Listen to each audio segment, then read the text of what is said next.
Boa noite. Boa noite. Ministro Edson Fachin é o novo relator da Lava Jato no Supremo. Ele promete rapidez e transparência. João Santana, marqueteiro de Lula e Dilma, e João Vaccari Neto, ex-tesoureiro do PT, são condenados pelo juiz Sérgio Moro. Governo federal cobra 22 milhões de reais de José Dirceu por sonegação fiscal.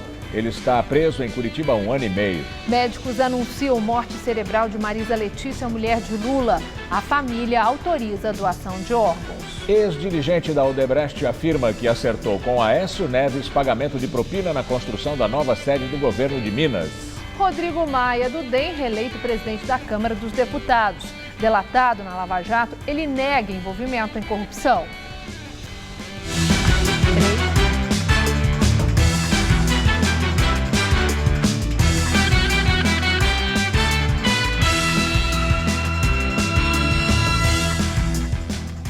Médicos confirmaram a morte cerebral de Marisa Letícia, mulher do ex-presidente Lula. A repórter Fernanda Azevedo está no Hospital Sírio-Libanês e tem novas informações. Olá, Fernanda. Gamberini, a expectativa aqui no Hospital Sírio-Libanês é pela liberação do corpo da ex-primeira-dama Marisa Letícia. Isso porque desde amanhã, quando foi detectada a morte cerebral pelos médicos, ela passa por procedimentos para retirada de órgãos.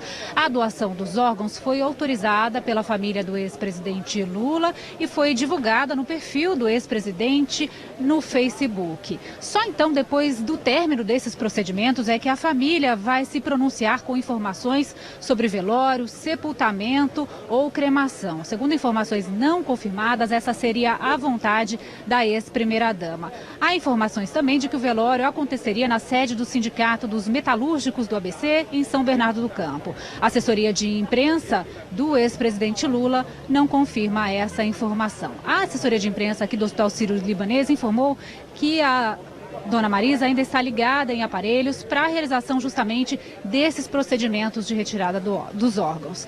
Aqui em frente ao hospital, a movimentação é muito grande de jornalistas, também militantes do PT, políticos que vieram prestar homenagens ao ex-presidente Lula, para citar alguns senadores do PT, como Jorge Viana, Lindbergh Faria, Gleisi Hoffmann, e também esteve aqui o ex-presidente Fernando Henrique Cardoso, do PSDB, que veio também dar um abraço e prestar homenagens ao ex-presidente. A ex-primeira-dama Marisa Letícia foi internada no dia 24 de janeiro com um quadro de AVC, o acidente vascular cerebral. Nós podemos voltar a qualquer momento aqui do hospital com outras informações. É com vocês do estúdio. Como você viu, ainda nesta edição, você terá outras informações sobre a ex-primeira-dama Marisa Letícia. Juiz Sérgio Moro condena João Santana, ex-marqueteiro das campanhas presidenciais de Lula e Dilma. João Santana foi condenado a 8 anos e 4 meses de prisão por lavagem de dinheiro. A mulher dele, Mônica Moura, também foi condenada à mesma pena. Durante o processo, o casal admitiu que recebeu 4,5 milhões de dólares em Caixa 2 durante a campanha da ex-presidente Dilma Rousseff, em 2010. Na época, Santana afirmou que o Caixa 2 era generalizado nas campanhas eleitorais. O juiz Sérgio Moro aconselhou os profissionais de campanhas eleitorais a assumir sua parcela de responsabilidade no combate à corrupção por aceitarem receber dinheiro não registrado e de origem e causa criminosa. Segundo a acusação, os valores pagos ao casal Santana foram desviados da Petrobras. Eles respondem ao processo em liberdade e tentam fechar um acordo de delação premiada com a Justiça. Também foram condenados por Moro Zvi Skornik, João Carlos de Medeiros Ferraz, ex-diretor da Sete Brasil, Eduardo Musa, ex-gerente da Petrobras, e o ex-tesoureiro do PT, João Vaccari Neto. Vaccari já está preso no Paraná. Na Lava Jato, ele já foi condenado a mais de 15 anos de prisão. O ex-presidente da Odebrecht Infraestrutura, Benedito Júnior, afirmou em delação premiada à Lava Jato que se reuniu com o senador Aécio Neves, do PSDB de Minas Gerais, para tratar de um esquema de fraude na licitação da obra da cidade administrativa, a sede do governo mineiro.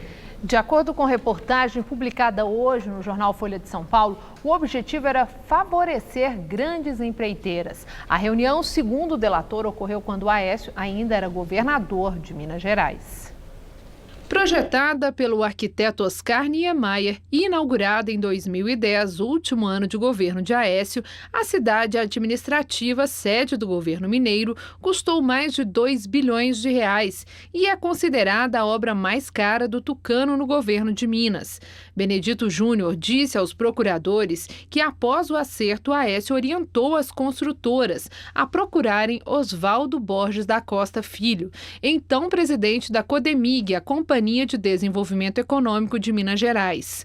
Conhecido como Oswaldinho, foi ele que, junto com as empreiteiras, definiu o percentual de propina que seria repassado pelas empresas no esquema. Ainda de acordo com Benedito Júnior, esses valores ficaram em torno de 3% sobre o total dos contratos. Segundo a reportagem da Folha de São Paulo, as informações fornecidas por Benedito Júnior foram confirmadas e complementadas nos depoimentos do ex-diretor da Odebrecht em Minas, Sérgio Neves. Em nota, o senador tucano Aécio Neves repudiou o teor do relato de Benedito Júnior e defendeu o fim do sigilo sobre as delações para que todo o conteúdo seja de conhecimento público. Polícia Rodoviária Federal prende o ex-assessor especial de Sérgio Cabral. Ari Costa Filho foi detido na Via Dutra. Ele é apontado como um dos operadores de um esquema de desvio de recursos públicos. Segundo a polícia, Ari Costa Filho não resistiu à prisão, que foi decretada preventivamente pela Justiça Federal por lavagem de dinheiro de propinas pagas a Cabral. Ele é suspeito de movimentar 10 milhões de reais em propinas por meio de concessionárias de automóveis e compra de imóveis no estado do Rio. Do valor, 8 milhões teriam sido destinados ao ex-governador. Para os investigadores, a proximidade entre Ari Filho e Cabral é demonstrada pelas sucessivas nomeações para assessorar o político entre 96 e 2010. Ele também era assessor no governo de Luiz Fernando Pezão, do PMDB, mas pediu exoneração depois que veio à tona a Operação Calicut, na qual Sérgio Cabral foi preso. O ministro Edson Fachin é o novo relator da Lava Jato no Supremo Tribunal Federal. Ele prometeu celeridade e prudência. O nome de Fachin foi escolhido via sorteio eletrônico e foi feito por um software utilizado pela área técnica do STF. Normalmente, o escolhido é o ministro com menor número de processos, a fim de não sobrecarregar os integrantes da corte. O sorteio foi realizado apenas entre os ministros da segunda turma, colegiado do qual Teori Zavascki fazia parte. Além de Fachin, estão na segunda turma os ministros Celso de Mello, Gilmar Mendes, Dias Toffoli e Ricardo Lewandowski. Até ontem, Fachin não era deste colegiado. Ele foi transferido com autorização da presidente do Supremo, Carmen Lúcia. Fachin disse que a transferência seria uma homenagem a Teori Zavascki. Agora, caberá a Edson Fachin ditar os rumos da Lava Jato na corte. Em nota, o ministro disse que já começou a transição com a equipe de Teori e prometeu celeridade e prudência. Como relator, ele poderá tomar algumas decisões importantes, entre elas a de mandar prender alguma autoridade com foro privilegiado, arquivar uma investigação ou decidir ainda se a Polícia Federal deve cumprir mandados de busca e apreensão. Por enquanto, na Lava Jato já são mais de 40 inquéritos e 3 ações penais abertas no STF. E nos próximos dias devem vir mais pedidos de investigação da Procuradoria-Geral da República, devido às delações dos 77 executivos da Odebrecht.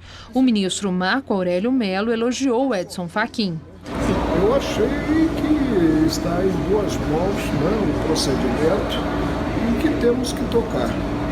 Você acha que a condução vai ser com a mesma seriedade que o ministro Teori está adotando? Qualquer um de nós tocaria com a mesma seriedade, fosse quem fosse o sorteado no âmbito da segunda turma. Fachin tomou posse no Supremo em 2015. Ele foi o último integrante da corte indicado por Dilma Rousseff. O nome dele foi aprovado em maio daquele ano pelo Senado. A sabatina na CCJ durou mais de 12 horas. Durante a carreira, Edson Fachin se destacou no direito civil e de família. Agora terá a missão de atuar na área penal com a Lava Jato. Fachin já era relator da ação contra o ex-presidente do Senado, Renan Calheiros, do PMDB. O caso envolve pagamento de pensão para a jornalista Mônica Veloso, com quem o PMDBista teve uma filha. O pagamento teria sido feito pela empreiteira Mendes Júnior. Renan nega as acusações. Ele virou réu nesta ação penal. Em nota, o juiz Sérgio Moro, responsável pela Lava Jato na primeira instância, afirmou que Edson Fachin é um jurista de elevada qualidade e, como magistrado, tem se destacado por sua atuação eficiente e independente. E agora vamos ao comentário de política com o José Neumann e Pinto. Daqui a 1000 anos, praticamente ninguém vai acreditar que esse sorteio foi realmente aleatório. Quer dizer, que não houve nenhuma condução. Mas não interessa. O Edson Fachin é o homem certo, no lugar certo, tendo sido aleatório ou não. Você vai achar estranho porque você me ouviu aqui criticando muito quando a Dilma indicou o Fachin. Porque o Fachin participou da campanha dela, pedindo voto para ela. Eu achava que ele tinha ali um veso ideológico. Além do mais, ele tinha um senão no currículo. Ele advogou quando era procurador do Estado e quando ele entrou na Procuradoria do Estado do Paraná, isso não podia. Mas eu não estou interessado nisso, porque na condução dos processos que ele conduziu no Supremo, ele foi de uma extrema independência. Eu quero lembrar o seguinte, ele foi voto vencido quando o PCdoB processou o Eduardo Cunha e ele fez um relatório dizendo que não, que tinha que seguir o rito do Eduardo Cunha no impeachment, mesmo indicado pela Dilma. Perdeu, ele foi voto vencido, mas continuou com a mesma firmeza. Quando a Rede Sustentabilidade fez a ação pedindo que o Renan não pudesse assumir a presidência porque era réu, ele disse que não podia mesmo. Aí foi derrotado numa iniciativa do decano Celso de Mello, continuou firme. E, sobretudo, ele teve um voto decisivo, o voto de desempate, nas muitas vezes em que se colocou em votação no Supremo a questão do condenado em segunda instância, no primeiro colegiado, ou seja, nos tribunais regionais federais, poder ser preso. Ali foi uma grande batalha, ele lutou ali a favor do bem.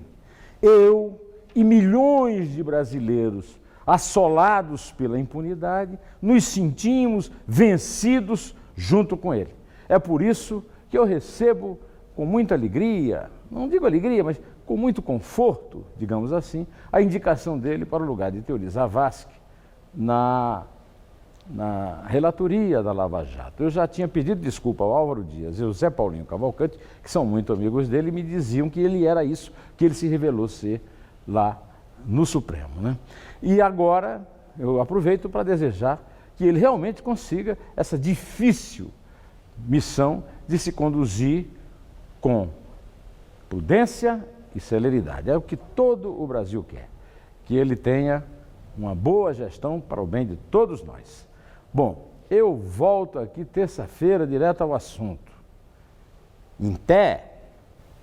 Os vereadores de São Paulo aprovaram ontem a criação das 3 primeiras CPIs da nova legislatura.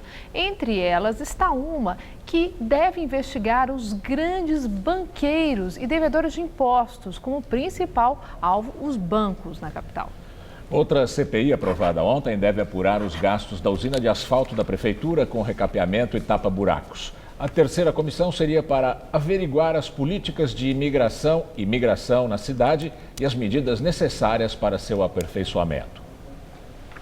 5.000 escolas da rede estadual de ensino voltaram às aulas hoje em São Paulo. Olha o Arthur aí chegando para o primeiro dia de aula. Ele se mudou este ano da Bahia para a capital paulista e agora vai estudar na escola Marechal Deodoro, no Bom Retiro.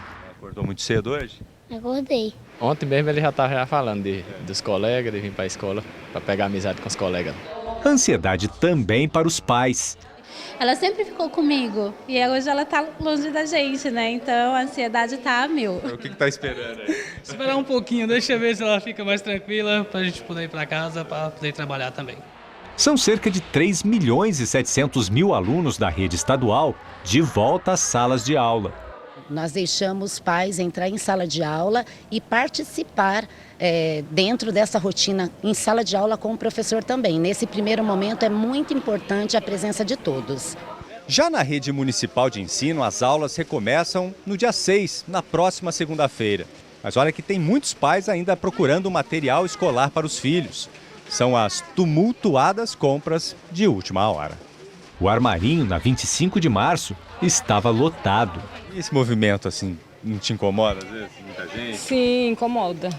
Dá vontade de sair correndo, mas tem que enfrentar. Já tem noção de quanto que você gasta com material escolar, assim, toda vez? São 2 filhos, é isso? Uns R$2.000. Acaba pesando um pouquinho? Muito. Muito. E apesar da retomada das aulas, muitos alunos internados para tratamento em hospitais públicos estão sem professores. As chamadas classes hospitalares, para quem não pode ir à escola, é um direito previsto em lei. Kevin passou 1 ano e meio afastado da escola por causa do tratamento contra o câncer. Mas mesmo internado, não parou de estudar. A escola mandava lição para mim. Aí, se eu tivesse dúvida, eu mandava para a professora do hospital para ela me explicar. Se não tivesse tido esse acompanhamento, ele tinha perdido 2 anos. Os pais das crianças em tratamento aqui no Hospital Darcy Vargas estão apreensivos. O ano letivo já começou na rede estadual, mas aqui no hospital não teve aula hoje. A informação que circulou entre os pais é que todos os professores que trabalhavam aqui, alguns há vários anos, habituados com a rotina do hospital, foram transferidos.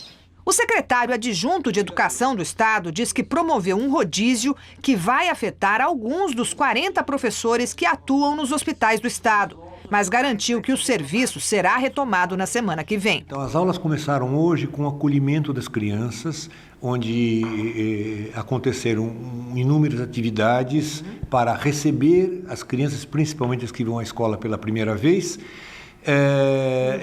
Em seguida, diria, essa semana que vem, no hospital já está tudo normalizado. Nós voltamos a falar sobre a ex-primeira-dama Marisa Letícia. Depois do anúncio da morte cerebral dela, a família Lula autorizou a doação dos órgãos.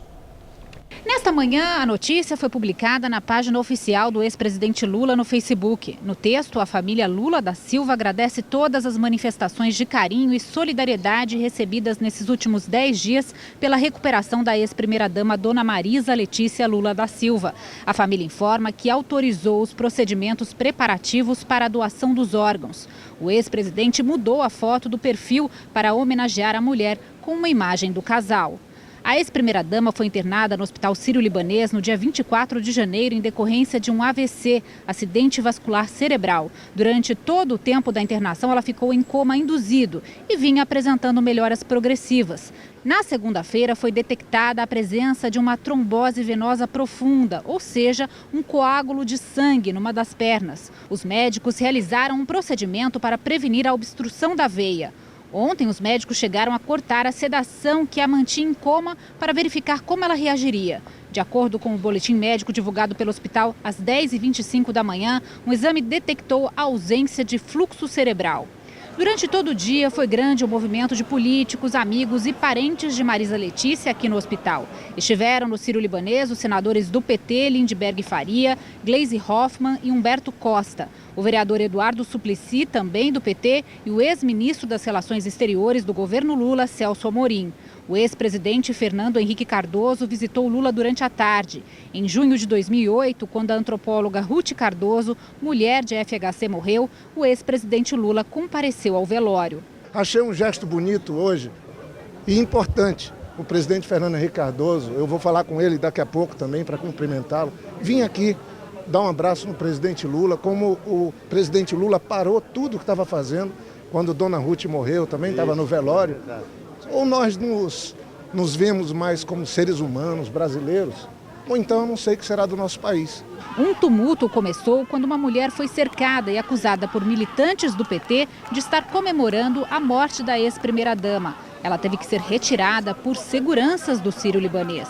Desde a notícia da morte encefálica nesta manhã e durante toda a tarde, a imprensa acompanhou aqui em frente ao hospital a expectativa pela liberação do corpo da ex-primeira-dama. A doação de órgãos é um procedimento que pode ser longo e depende de alguns processos, como a confirmação da morte encefálica por 2 médicos e a análise em centro cirúrgico da situação dos órgãos que serão retirados. Eles serão doados para pacientes que estão em uma fila única de transplantes aqui no estado de São Paulo.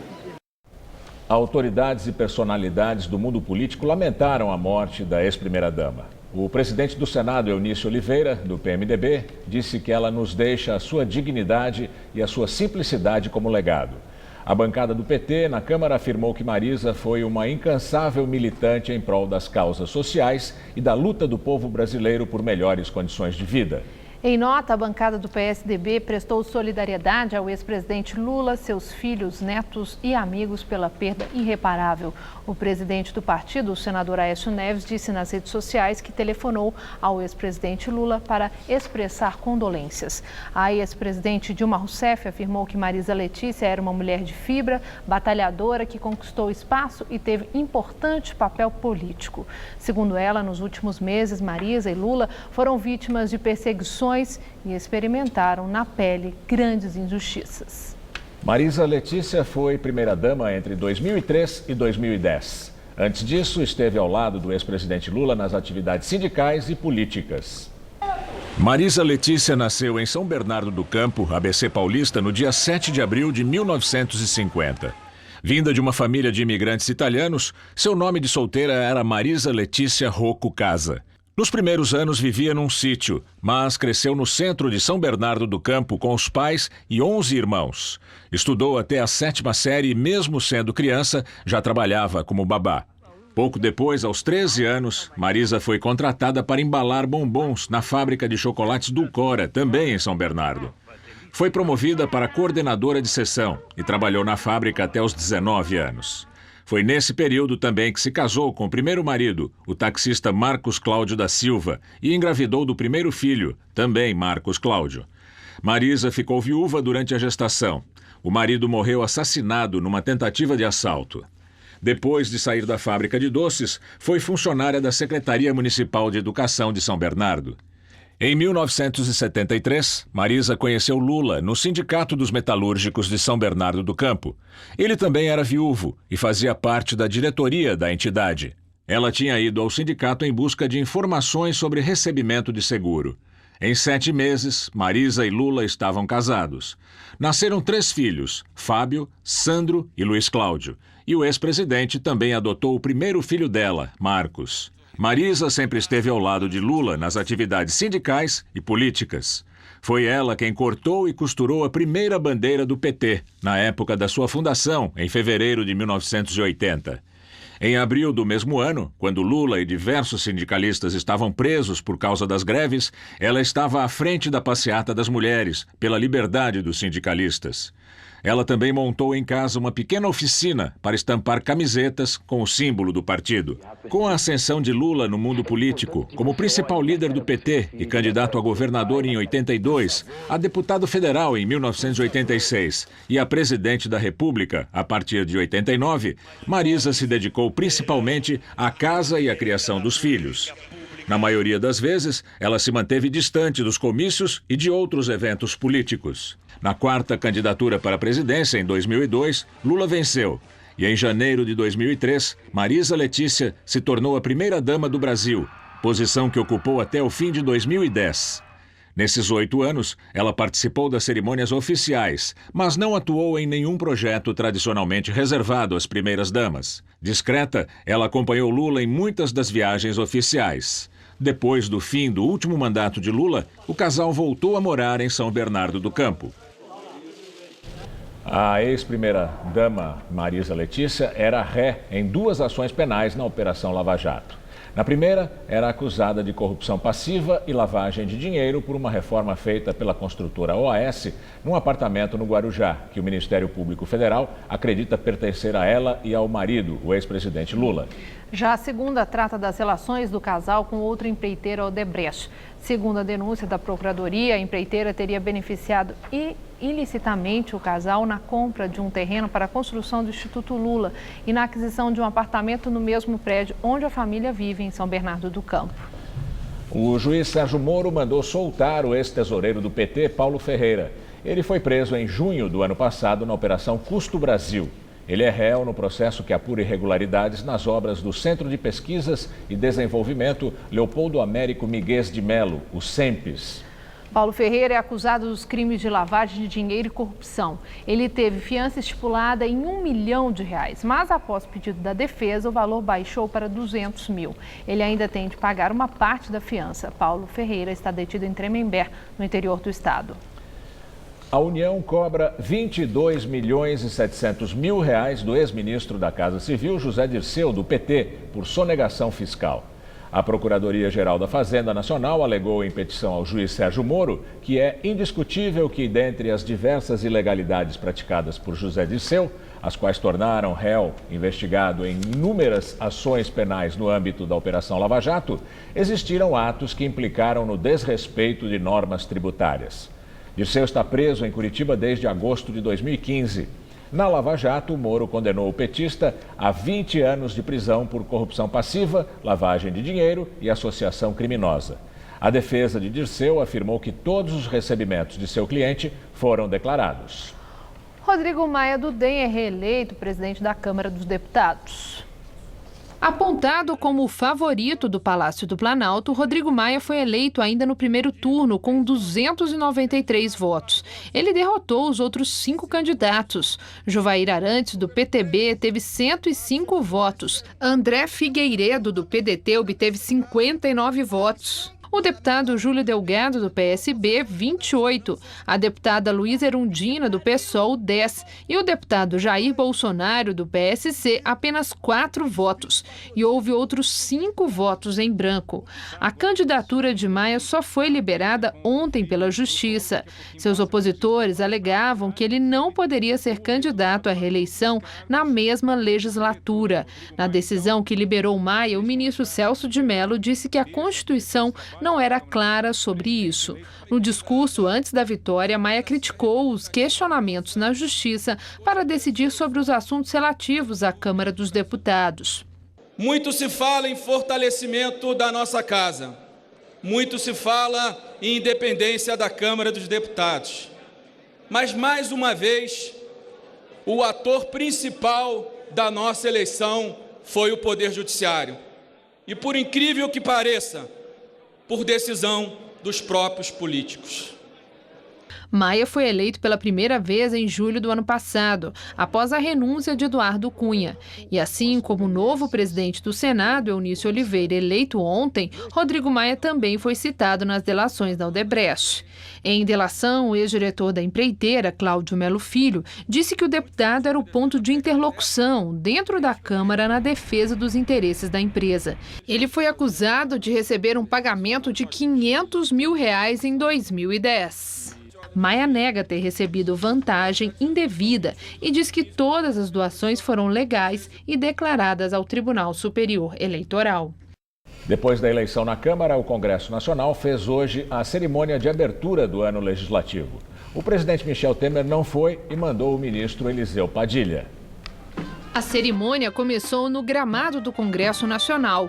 Depois das honras militares, os novos presidentes do Senado, Eunício Oliveira, do PMDB, e da Câmara, Rodrigo Maia, do DEM, se juntaram ao ministro da Casa Civil, Eliseu Padilha. A sessão solene no plenário foi presidida pelo senador Eunício Oliveira, o novo presidente do Congresso. Após a execução do hino nacional, foi anunciado 1 minuto de silêncio em homenagem à ex-primeira-dama Marisa Letícia. Uma mensagem enviada por Temer foi lida pelo senador Gladson Camelli, do PP. Em seguida, Eunício Oliveira discursou e destacou a necessidade de criar um clima de confiança e credibilidade das instituições, com uma efetiva colaboração entre os poderes. Direto de Brasília, Josias de Souza fala sobre a escolha de Rodrigo Maia e Eunício Oliveira para comandar a Câmara e o Senado. Em menos de 24 horas, Michel Temer teve 2 vitórias no Congresso. Eleitos pelo bloco governista, os aliados do Planalto Eunício Oliveira e Rodrigo Maia comandarão o Senado e a Câmara pelos próximos 2 anos. Com a oposição em frangalhos, Temer se equipou para tentar aprovar em 2017 pelo menos a reforma da Previdência, que o ministro Henrique Meirelles, da Fazenda, classifica como vital para consolidar a retomada do crescimento econômico. No Senado, continua mandando o PMDB de Renan Calheiros, que agora será líder do partido. Antes, esse PMDB fazia dobradinha com o PT, agora faz parceria com o PSDB. Na Câmara, o Planalto aproveitou a ausência do ex-aliado Eduardo Cunha para asfixiar o Centrão, um grupo fisiológico que servia de massa de manobra para as chantagens do ex-todo-poderoso da Câmara, hoje preso em Curitiba. O governo Temer dispõe de um latifúndio legislativo. É o que todo governo deseja, mas é preciso ocupar. Dilma também tinha um latifúndio herdado de Lula, mas a ex-presidente petista, embora dispusesse de esterco, não soube cultivar o bloco governista. Foi deposta. Para fazer esse latifúndio congressual produzir, é preciso mexer num estrume em que se misturam cargos, verbas e favores.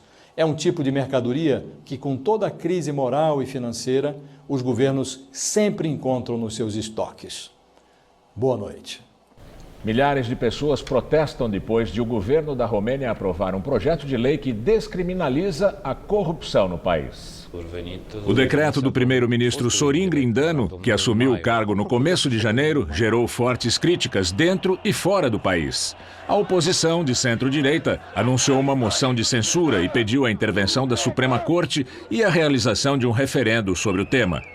O projeto, aprovado em caráter de urgência, prevê que os casos de desvio de dinheiro público, que gerem perdas inferiores a 44 mil euros ao Estado, não sejam enquadrados como corrupção.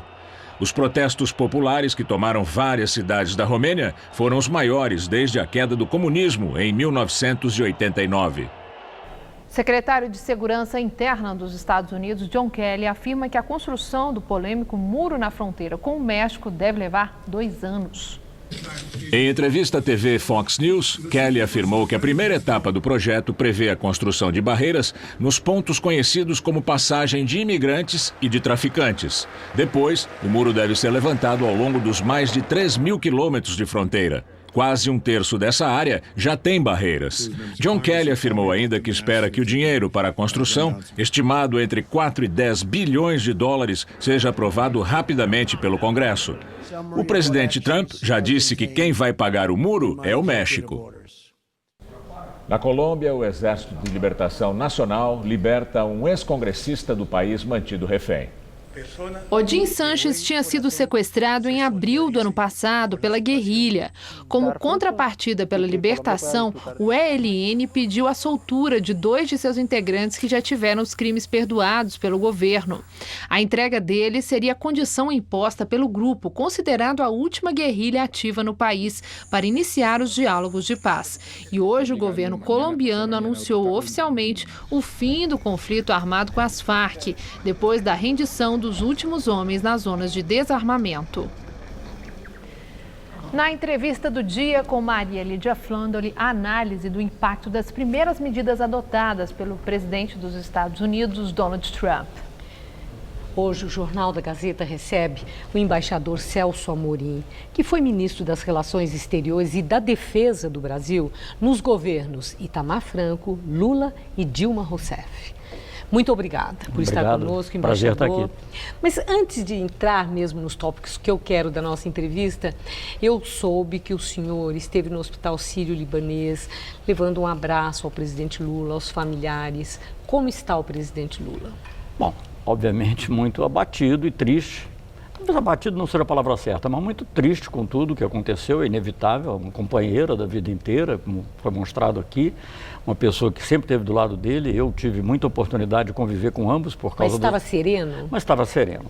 E eu tive o privilégio de acompanhar um raro momento positivo do ponto de vista humano na política brasileira atualmente, que foi o encontro do presidente Fernando Henrique com o presidente Lula. Acho que foi um momento... Hoje. Quer dizer, coincidiu a sua ida quando o eu estava lá, o presidente abraço. Lula me chamou, vem comigo, porque também o Fernando Henrique estava acompanhado do Zé Gregório, que foi ministro dele, e ficamos ali, acho que também tinha uma outra pessoa, e foi uma coisa muito interessante ver uma conversa natural, espontânea, humana, compartilhando momentos de dor parecidos que tiveram, né, em momentos diferentes da vida. E, sei lá, eu acho até que isso dá uma esperança para o Brasil, que está precisando de esperança. Sem dúvida nenhuma. O entendimento Dois que grandes há um líderes que têm universal que se sobrepõe às diferenças políticas. Estamos precisando disso. Isso. Que bom. Bom, eu vi uma entrevista sua em que pediram que o senhor fizesse uma avaliação quando foi eleito Donald Trump. E o senhor foi muito cauteloso, preferindo não opinar antes dele compor o ministério e as primeiras ações. Tudo isso aconteceu. O ministério está composto e Trump já deu a largada em medidas que beiram o imponderável. Eu queria saber sua avaliação hoje. O imponderável está se chegando cada vez mais e ocorrendo com medidas obviamente chocantes, como essa ideia da construção do muro, a proibição de imigrantes, o desmantelamento do programa de saúde criado pelo presidente dos Estados Unidos. Tudo isso é muito chocante. Agora, eu costumo dizer, até o relógio parado pode estar certo uma vez por dia. Ele fez, a meu ver, uma coisa certa, que foi largar de mão esse TPP, essa parceria transpacífica.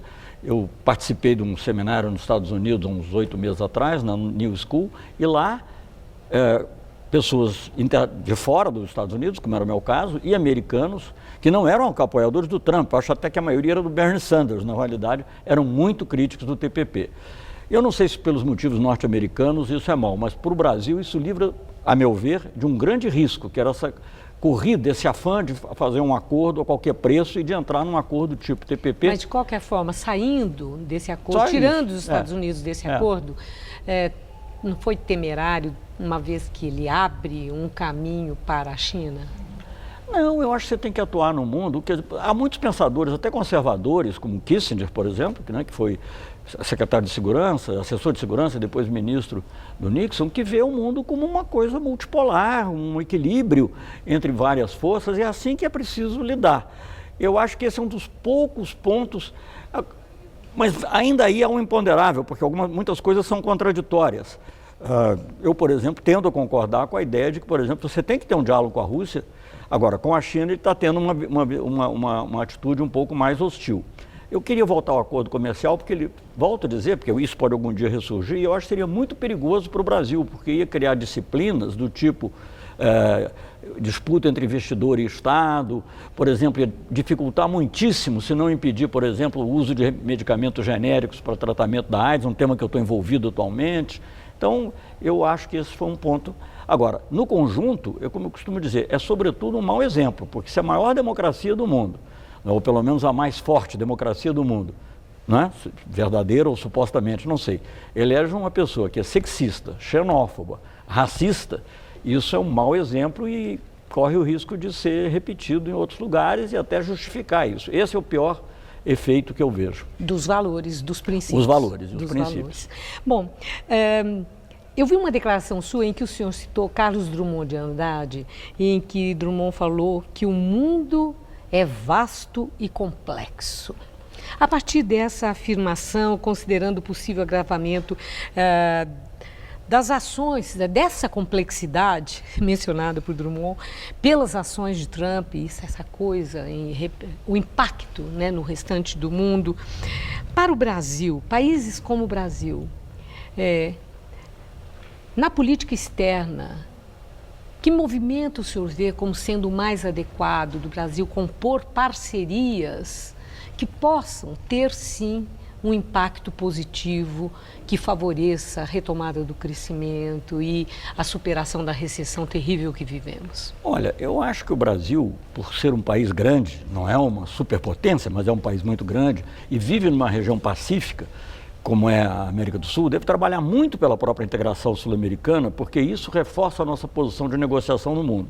E dentro desse contexto, para nós o ideal é um mundo multipolar, por isso nós ajudamos a criar os BRICS, por isso nós fizemos parcerias com países árabes, com países africanos, sem perder de vista o bom relacionamento com os Estados Unidos, que tivemos muito bom. O presidente Bush esteve aqui 2 vezes, o presidente Lula esteve lá, tem uma reunião de trabalho em Camp David, longuíssima. Quer dizer, mas não uma restrição. Mas não uma relação. Uma opção preferencial. Você não pode ter uma opção preferencial por uma superpotência, porque aí você fica totalmente dependente e as suas opções vão se esgotando. Veja o que está acontecendo com o México. cuja sorte hoje nós lastimamos. Se o Brasil tivesse assinado a ALCA, que tanta gente defende, nós estaríamos hoje como o México, né? Talvez não na mesma proporção, mas porque o México já tinha um comércio muito intenso com os Estados Unidos, mas é dramático o que está ocorrendo com o México, que fez uma associação profunda com os Estados Unidos e se vê agora forçado, talvez, a renegociar, fazer mais concessões para manter, provavelmente, menos vantagens do que tinha e ainda ameaçado com o muro. Hoje até tinha uma notícia absurda, não sei se isso é verdadeiro ou não, mas uma notícia que eu li, que está reproduzida nos jornais brasileiros, de que quase uma espécie de ameaça de envio de militares, porque disse assim, se os seus militares não estão conseguindo fazer, os meus podem ajudar. Mas da mesma forma que essas algumas iniciativas que têm até um tom de bravata, também está havendo recuos, né? Por parte do próprio Trump. Então, nós precisamos talvez de mais tempo para uma avaliação daquilo que tememos, né? Se configura mesmo como uma ameaça consistente. Olha, eu acho que a dose de imprevisibilidade que existe é muito grande e o mau exemplo é um risco, porque também existe, porque veja bem, o Trump significa, o problema não é só a personalidade do Trump, é o que ele representa, é uma atitude egoísta, não solidária, né? E isso tende a se reproduzir em outros lugares, na Europa, isso é um risco muito grande, além do Brexit. Como catapora pode pegar. Como catapora pode pegar. Agora, veja bem, na América do Sul, se nós tivéssemos uma liderança importante, na América Latina em geral, seria uma oportunidade para nós reforçarmos a nossa integração sem hostilizar. Bom, o senhor falando nisso pela segunda vez sobre a América Latina. Logo no início do governo Temer, o senhor criticou as diretrizes iniciais do Itamaraty sob o comando de José Serra. Passados vários meses do governo Temer, dá para dizer que a política brasileira externa está sendo ativa e altiva, como o senhor diz que foi no seu tempo no governo Lula, no governo Dilma? Aliás, eu disse que ia ser, porque eu usei essa expressão no dia que meu nome foi anunciado. Olha, eu não quero julgar ato por ato. Eu vejo muito lamentavelmente as atitudes na América do Sul. É uma coisa quase inconcebível diplomaticamente, independentemente até de preferências, que o Brasil, por exemplo, esteja marginalizado das tentativas de apaziguamento de uma negociação na Venezuela, um país que o Brasil é metade da América do Sul, metade em território, metade em população, acho que PIB até um pouco mais da metade. E o Brasil não participa. Participou na Sul, participou no Vaticano, até os americanos no governo Obama já estavam mandando gente para conversar e nós estamos totalmente... nós nos alijamos devido a uma atitude, inclusive, muito verbalmente muito contundente. Isso em relação retrocesso, no seu entender? Isso é retrocesso? Bom, acho que isso é um grande erro para o Brasil. Eu lembraria que o próprio presidente Fernando Henrique, já que nós estamos falando também, se entendeu muito bem com o presidente Lula na transição 2002-2003 para manter o diálogo na Venezuela. Então, o nosso esforço pelo diálogo acho que foi muito prejudicado com essas declarações. Mas a Venezuela deu no que deu. Mas eu não estou defendendo a Venezuela. Não, agora, mas eu digo, para agora, sim, uma abertura nesse sentido de diálogo, né? Olha, qual é a opção? É possível? Qual é a opção? É uma guerra possível? Não, Não, mas... Então, eu acho que nós temos que trabalhar... Parceria? Parceria, persuasão. Não é fácil, mas nós temos outras forças conosco. O Vaticano, o Papa Francisco conseguiu mediar entre os Estados Unidos e Cuba. Então, por que não conseguirá na Venezuela? Eu acho que o Brasil não necessariamente precisa ter o papel, digamos, de liderança que teve naquela época com a criação do grupo de amigos que o Brasil liderou. Estados Unidos seguiam o Brasil nesse caso. O Brasil é que deu as cartas, basicamente. Tá bem, não queríamos dar as cartas? Não vamos dar, mas poderíamos ter alguma participação. Mas a nossa hostilidade ao governo Maduro foi de tal ordem, quer dizer, a hostilidade do atual governo, que torna essa participação inviável, o que é uma pena e é difícil até de entender internacionalmente. Agora, em outras coisas, eu vejo que o ministro do Exterior, que no começo também estava muito entusiasmado, me pareceu, se não ele, pelo menos era o que se dizia, com esses acordos comerciais já tomou posições mais cautelosas, e isso é positivo, pelo menos. Olhando para o futuro, o senhor vê um cenário preocupante de incertezas ou ainda resta um otimismo nas relações do Brasil com o mundo e na superação dos nossos problemas internos, que não são poucos? Olha, esse momento que eu vi hoje, apesar de ser um momento doloroso, né, porque é um momento de tristeza, mas o próprio compartilhamento de sentimentos e de experiências entre duas figuras líderes que juntos os dois governaram o país por 16 anos, me deu uma esperança que há muito tempo eu não sentia em relação ao Brasil.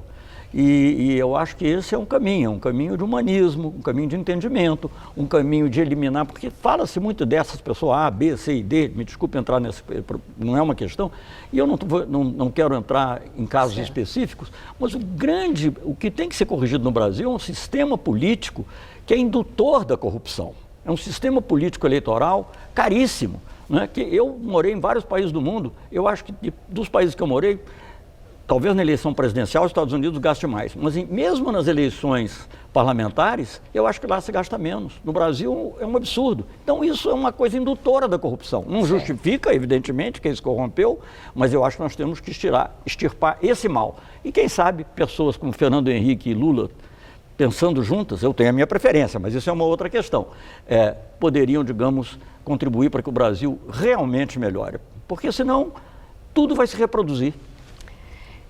Poderíamos prosseguir por muito tempo, mas a nossa entrevista se encerra aqui. E eu agradeço muito pelas informações importantes para a nossa reflexão. Obrigado. Uma boa noite, muito obrigado. Obrigado. Gamberini. Com um dos maiores mercados hoteleiros do mundo, São Paulo deve ganhar até o ano que vem os 2 primeiros hotéis 6 estrelas da cidade. Esses empreendimentos de altíssimo luxo estão sendo erguidos em áreas muito conhecidas dos paulistanos. Atrás dessas paredes amareladas e de janelas verdes nasceram cerca de 500 mil paulistanos. Era a antiga maternidade Filomena Matarazzo, na região da Avenida Paulista. O prédio histórico de 1943 estava desativado há anos e é tombado pelo patrimônio histórico. O imóvel vai abrigar um hotel de altíssimo luxo a ser inaugurado no ano que vem. Será o primeiro empreendimento na América Latina de uma famosa rede hoteleira. Ninguém da empresa aceitou falar sobre os detalhes do projeto do Rosewood São Paulo. O grupo também não permitiu que entrássemos para mostrar o andamento das obras no terreno, que também vai ter espaço para eventos de altíssimo padrão, 30 restaurantes e também escritórios. O investimento total anunciado foi de 1 bilhão e 200 milhões de reais.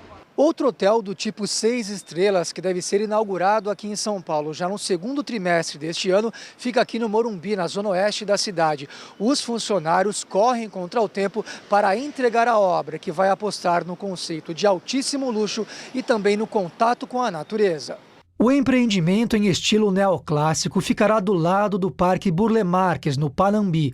Nossa equipe também não foi autorizada a entrar para fazer imagens do Palácio Tangará. A proposta é oferecer 141 quartos, incluindo 59 suítes.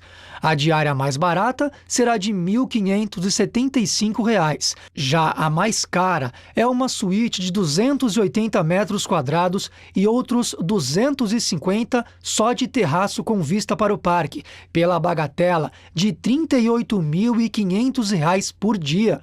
Todos os quartos terão vista para o parque. Antônio Baçaí é o novo secretário de governo. O anúncio foi feito agora há pouco pelo porta-voz da Presidência da República, Alexandre Parola. Em Baçaí, que é deputado pelo PSDB, vai substituir Gedel Vieira Lima, que deixou o governo em novembro, após ser acusado de tráfico de influência. No mesmo pronunciamento, Parola anunciou que Temer criou 2 ministérios, o dos Direitos Humanos e a Secretaria-Geral da Presidência. A ministra dos Direitos Humanos vai ser Luiz Linda Valois, do PSDB. Atualmente, ela é secretária de Promoção da Igualdade Racial do Ministério da Justiça. A Secretaria-Geral da Presidência vai ser comandada por Moreira Franco. E agora vamos ao comentário de economia com Denise Campos de Toledo, que fala da situação do governo Temer com a nova composição do Congresso. O governo apoiou de forma meio disfarçada, mas não tão disfarçada assim, a eleição de Eunício de Oliveira para a presidência do Senado e de Rodrigo Maia para a Câmara, contando com o apoio deles para a tramitação de matérias relevantes, como a reforma da Previdência. Por mais que se conte com a retomada da economia ainda este ano, há questões estruturais em aberto, como o ajuste das contas públicas. O governo já anunciou novos cortes no orçamento, fez um contingenciamento das despesas maior que o habitual, conta com receitas extraordinárias ordinárias, como a nova repatriação de recursos e o novo refis, que é o parcelamento de débitos tributários atrasados, mas ainda não há segurança quanto ao cumprimento da meta deste ano, que é de um déficit de 139 bilhões de reais. Hoje mesmo, a Instituição Fiscal Independente, órgão ligado ao Senado, indicou a necessidade de um corte adicional de 39 bilhões de reais no orçamento para se conseguir atingir essa meta. A IFI projeta um rombo nas contas do governo central da ordem de 177 bilhões este ano. Isso mostra que só a PEC dos gastos não vai colocar a casa em ordem. A PEC limita o aumento das despesas com base na inflação do ano anterior. Mas para chegar à meta deste ano, não basta segurar o aumento das despesas, não. Será preciso cortar e muito. Só com a PEC, levando em conta as projeções atuais de PIB e inflação, o governo só voltaria a ter saldos positivos lá para 2024. Daí a necessidade da reforma da Previdência, que pode encurtar esse prazo. Sem a reforma, até o sistema previdenciário pode ficar insustentável. E Temer já disse que quer ser o governo das reformas. Também estão na agenda trabalhista, tributária. Para isso, precisa de apoio político. É ver se a nova composição do Congresso vai mesmo garantir o apoio que precisa para levar adiante essas reformas, que vão enfrentar certamente muito mais resistência da sociedade, principalmente por mexerem em direitos dos trabalhadores. Sem esquecer da Lava Jato, que ainda pode afetar muito a classe política, com denúncias que já chegaram até a integrantes do governo, aos presidentes agora do Senado e da Câmara, e ainda podem render muito mais. Eu volto na segunda. Até lá. E você vai ver a seguir os transtornos causados pela chuva de ontem aqui em São Paulo. Moradores da região do Parque do Carmo passaram o dia limpando as casas.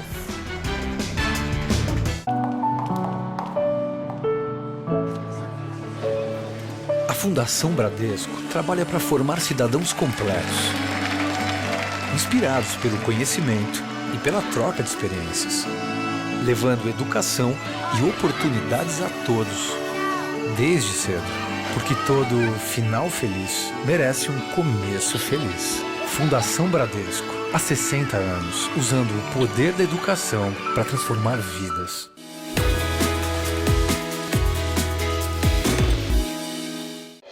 Tudo anda cada vez mais rápido.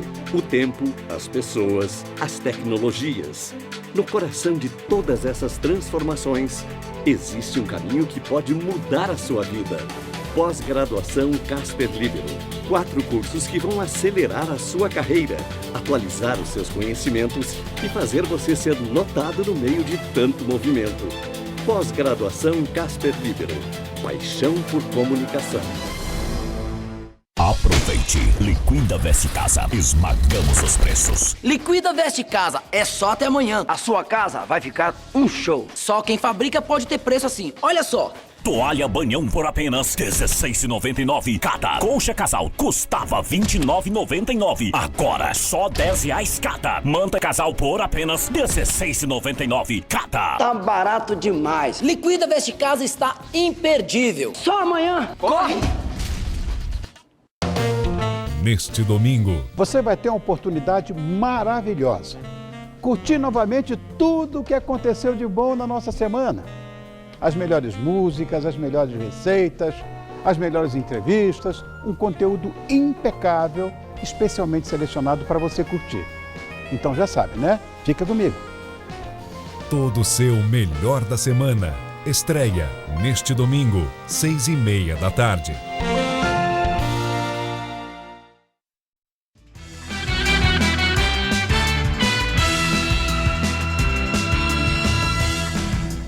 Moradores do entorno do Parque do Carmo, que foi atingido por uma forte chuva, passaram o dia limpando as casas. Ontem, na região, um muro de uma casa desabou e feriu dezenas de estudantes. A rua Menininha Lobo permaneceu interditada durante boa parte do dia. Ronaldo é dono deste carro prata, cheio de entulho do muro que caiu após a forte chuva de ontem. O carro, sem seguro, estava emprestado ao sobrinho de Ronaldo quando a enxurrada de lama atingiu o local. Ele conta que estava conversando com pessoas, em menos de 5 minutos, ele estava vendo as mesmas pessoas que ele estava conversando, saindo saindo com fratura, saindo auxiliada por alguém. No imóvel era realizada uma festa universitária de medicina da Faculdade Santa Marcelina. Nos fundos do terreno, mais destruição. O muro não aguentou a força da água, caiu e a enxurrada levou tudo pela frente. A menos de 100 metros do local onde a festa era realizada, existe um matagal. E aqui, um córrego. Ele chegou a ser canalizado, mas esse trecho é aberto e sem proteção nenhuma. Ou seja, tem resto de árvore e muito lixo acumulado, o que piora a vazão da água em dias de chuva forte.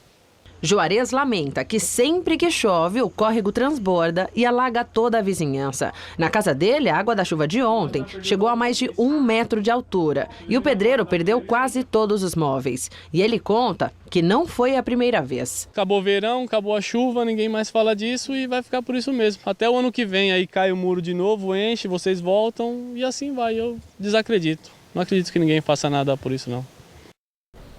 E uma última notícia. O presidente Michel Temer anunciou que vem a São Paulo para prestar condolências ao ex-presidente Lula ainda esta noite. A informação foi confirmada pelo Palácio do Planalto. O Jornal da Gazeta termina aqui. Essas foram nossas principais notícias. Ministro Edson Fachin é o novo relator da Lava Jato no Supremo e promete rapidez e transparência. João Santana, marqueteiro de Lula e Dilma, e João Vacari Neto, ex-tesoureiro do PT, são condenados pelo juiz Sérgio Moro. Médicos anunciam a morte cerebral de Marisa Letícia, mulher de Lula. A família autoriza a doação de órgãos. Ex-dirigente da Odebrecht afirma que acertou com Aécio Neves pagamento de propinas na construção da nova sede do governo de Minas. Rodrigo Maia, do DEM, reeleito presidente da Câmara dos Deputados. Delatado na Lava Jato, ele nega envolvimento em corrupção. A edição de hoje pode ser vista no site do Jornal da Gazeta. Mais notícias em nossa edição das 10. Uma boa noite para você. Boa noite e até amanhã.